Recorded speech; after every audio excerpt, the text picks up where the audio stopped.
This is Tractate Beitzah, and we're on page 6.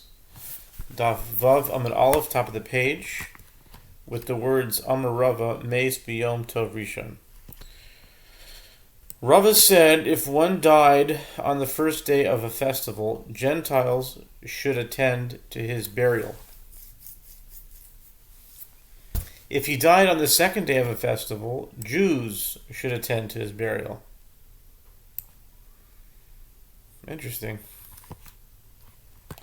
And even with regard to the two festival days of Rosh Hashanah, the halacha is that the legal status of the 2 days is like that of the 2 days of the festivals. However, that is not so with regard to an egg that was laid on the first day of Rosh Hashanah, as it remains prohibited on the second day. The sages of Nardah say,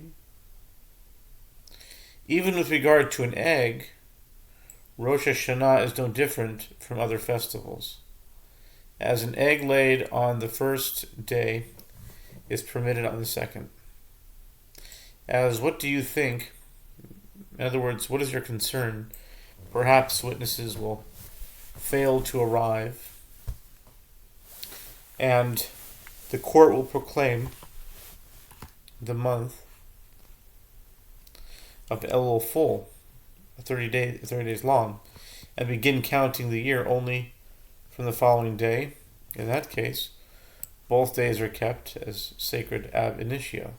Didn't Rav Hinana Bar Kahana say that Rav already said in this regard, from the days of Ezra and onward, we have not found that the month of Elul was full, as the sages employed various methods to ensure that there would be no need to add a 30th day. Consequently, Rosh Hashanah would always occur on the 30th day after the beginning of Elul. And that's how it is today. Today, if you look at a calendar, Elul is always 29 months, with no exceptions.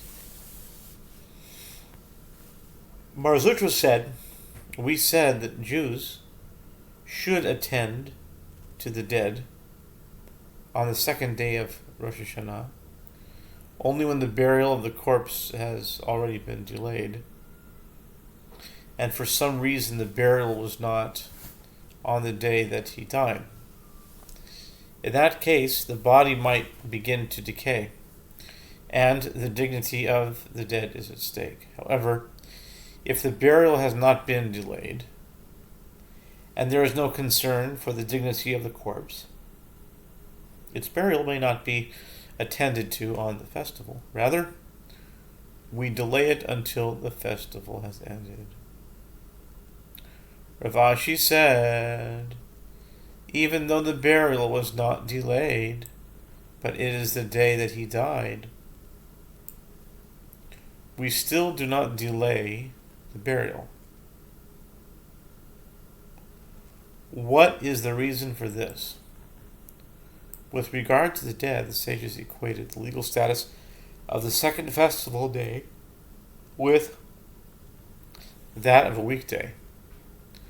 This is true to such an extent that on a festival it is permitted even to cut material to fashion a cloak for the deceased, and similarly it is permitted to cut myrtles for the deceased to be placed on the bier in their honor.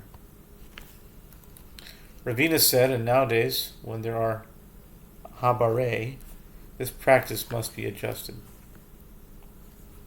The habarei were Persian priests who made false accusations against Jews in Babylonia.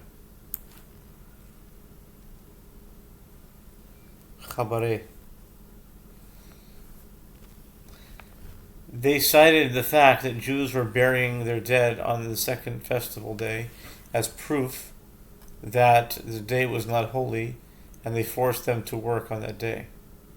Since we are concerned about this possibility, we do not bury the dead on the second day. The Gemara relates, Ravina sat before Rav Ashi on the 2 festival days of Rosh Hashanah, which occurred that year on Thursday and Friday. Ravina observed that Rav Ashi was sad. He said to him, "Why is the master sad?" He said to him, "Because I did not prepare a joining of cooked foods,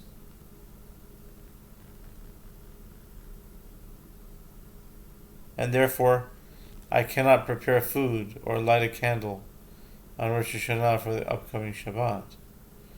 When a festival immediately precedes Shabbat, a joining of cooked foods, a ruve tavshilin, is prepared before the festival with ready-to-eat food. It is kept until Shabbat, symbolically indicating that any food prepared on the festival for Shabbat is merely a continuation of that initial preparation. A ruve tavshilin.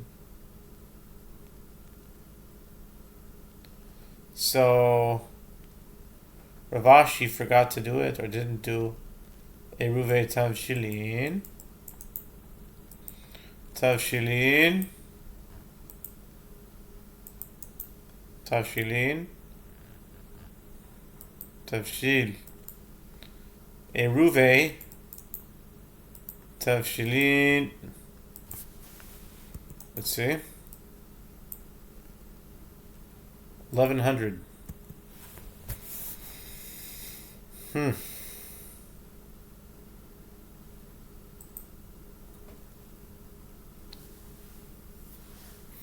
Ravina said to him, "And let the master prepare a joining of cooked foods now, on the first day of Rosh Hashanah, a Thursday.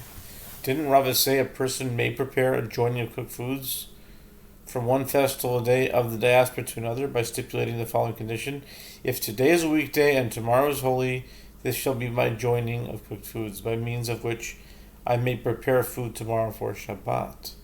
If today is holy and tomorrow is a weekday, it is permitted to prepare food tomorrow as it is on any regular weekday, and the joining of cooked foods is not needed." Rav Ashi said to him, "You can say that Rava stated this halacha with regard to the regular 2 days of the diaspora, but did he actually say so with regard to the two festival days of Rosh Hashanah? The 2 days of Rosh Hashanah are considered one long day, and they are both equally holy." Ravina replied, "Didn't the sages of Nerdah say that even an egg is permitted on the 2 days of Rosh Hashanah, which are treated exactly the same as other festival days in the diaspora? The same ruling should apply to joining cooked foods." Rav Mordechai said to Ravina, this does not resolve Rav Ashi's difficulty, as the master, Rav Ashi, explicitly said to me that he does not hold in accordance with this opinion of the sages of Nerdah. Rather, he maintains that Rosh Hashanah differs from other festivals, and in this case there is no way to make up for failure to prepare a joining of cooked foods. Okay, I guess that year he didn't have any cooked food. It was stated that Amoraim disputed the following case with regard to a chick that hatched on a festival. Rav said it is prohibited, and Shmuel said, and some say Rabbi Yochanan said, it is permitted. The Gemara explains the reasoning for their respective opinions. Rav said it is prohibited because it is muktzah. And Shmuel and some say Rabbi Yochanan said, it is permitted since it itself is rendered permitted through slaughter. The slaughter of the chicken, which renders it fit to be eaten, is made possible by its hatching. Consequently, hatching likewise removes the prohibition of muktzah. Rav Kahana and Rav Asi said to Rav, "And what is the difference between this case and that of a calf born on a festival, since you agree that a calf may be slaughtered on that day?" He said to them, "There is a difference. Since a calf inside its mother is considered prepared on account of its mother by slaughter, the halakha is as follows. If a cow is slaughtered, the calf inside its womb is also permitted. Therefore, that calf never had the status of muktzah, whereas the chick was considered muktzah before it hatched. Rav Kahana and Rav Ashi further challenged Rav. And what is the difference between this case and that of a treifa? If the mother has a condition that will cause it to die within 12 months, neither it nor the calf inside may be eaten. Nevertheless, after it is born, the calf may be slaughtered on a festival, and it is permitted. Rav was silent and did not offer an answer, as though he did not know how to respond to the question. Rabbah said, and some say it was of Yosef, "What is the reason that Rav was silent? Let him say to them, even a calf born to a treifa mother is not considered fully muktzah, since it is prepared on account of its mother to be fed to dogs. On a festival, it is permitted to slaughter a treifa and give it to dogs as food, and therefore the calf is not fully muktzah even before it is born. By contrast, the chick in its shell is not intended as food for dogs.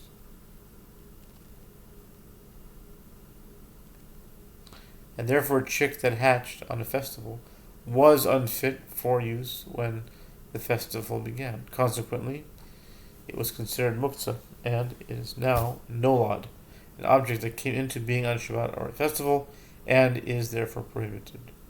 Amar le Abaye, Abaye said to him,